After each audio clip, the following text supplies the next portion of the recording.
Welcome to டூட்டீஸ் world. இன்றைக்கி நம்ம சேனலில் முருங்கைக்காய் சாம்பார் எப்படி செய்கிறதுன்னு பார்க்கலாம் வாங்க.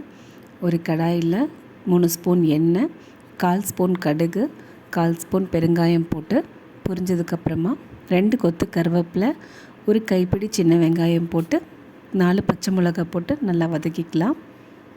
1 நிமிஷம் எண்ணெயில் வதக்கினதுக்கு அப்புறமா அது கூடவே ஒரு பெரிய வெங்காயம் நீல வாக்கில் கட் பண்ணி வச்சுருக்கேன், அதையும் சேர்த்து நல்லா வதக்கி எடுத்துக்கலாம். வெங்காயம் கண்ணாடி பதம் வரணும். வதங்கினதுக்கு அப்புறமா 2 தக்காளி பழம் மீடியம் சைஸ் ஆட் பண்ணிவிட்டு தக்காளி வதங்கிறதுக்காக நான் உப்பு ஆட் பண்ணியிருக்கேன். ஆட் பண்ணி நல்லா வதக்கி எடுத்துக்கலாம். தக்காளி நல்லா குழைவாக வெந்து வரணும், அது வரைக்கும் வதக்கிக்கலாம். இதுலேயே கொஞ்சமாக நம்ம மஞ்சத்தூள் ஆட் பண்ணிக்கலாம், அப்போ இன்னும் நல்லா சட்டுன்னு வெந்து வரும்.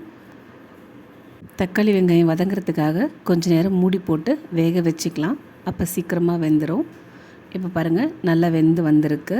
இந்த ஸ்டேஜ்லேயே கொத்தமல்லி தூள், சாம்பார் தூள், மிளகாய் தூள் 3 ஆட் பண்ணி இந்த எண்ணெயிலேயே தக்காளி வெங்காயத்தோடு நல்லா பிரட்டி எடுங்க.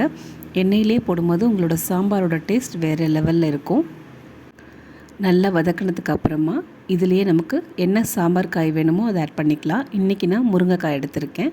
ஸோ முருங்கைக்காயும் ஆட் பண்ணி அந்த மசாலோடு நல்லா பிரட்டினதுக்கு அப்புறமா தண்ணி ஆட் பண்ணிக்கோங்க. உங்களுக்கு எவ்வளோ குழம்பு வேணுமோ காய் வேகிற அளவுக்கு தண்ணி ஆட் பண்ணி மூடி வச்சிட்டோம்னா நல்லா காய் வெந்துடும். இப்போ நான் தேவையான அளவு தண்ணி ஆட் பண்ணிக்கிறேன். நீங்கள் பருப்பு வேக வைக்கும்போது தண்ணி நிறையா வச்சு ஆட் பண்ணியிருக்கீங்கன்னா முருங்கைக்காயில் கம்மியாக ஆட் பண்ணிக்கோங்க. நான் பருப்பு குக்கரில் வச்சதுனால தேவையான தண்ணியை இதிலே ஆட் பண்ணிக்கிறேன். ஆட் பண்ணி மூடி போட்டுடலாம். இப்போ நல்லா கொதி வந்துருச்சு.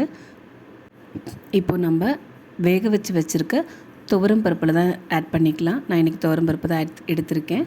ஸோ குக்கரில் 2 விசில் விட்டு நல்லா குழைவாக வேக வச்சு எடுத்திருக்கேன். அதை ஆட் பண்ணிவிட்டு அதோடு சேர்த்து நல்லா கொதிக்க விடுங்க.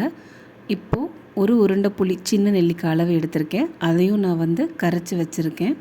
ஸோ கொதி வந்ததுக்கப்புறமா புளியை ஊற்றிட்டு புளி ஊற்றுனதுக்கப்புறமும் நல்லா பச்சை வாசம் போகிறதுக்கு ஒரு 5 to 10 நிமிஷம் கொதிக்க வைங்க. நல்லா புளி தண்ணி கொதித்து வந்ததுக்கப்புறமா ஒரு கொத்து கருவேப்பிலை ஆட் பண்ணி நம்ம இறக்குனோம்னா நம்மளோட சாம்பார் ரெடி. இது நீங்கள் டிஃபனுக்கும் எடுத்துக்கலாம், லஞ்சுக்கும் எடுத்துக்கலாம். ரைஸோடு சுட சுட சாப்பிடும்போது சூப்பராக இருக்கும். கண்டிப்பாக ட்ரை பண்ணி பாருங்கள். தேங்க்ஸ் ஃபார் வாட்சிங்.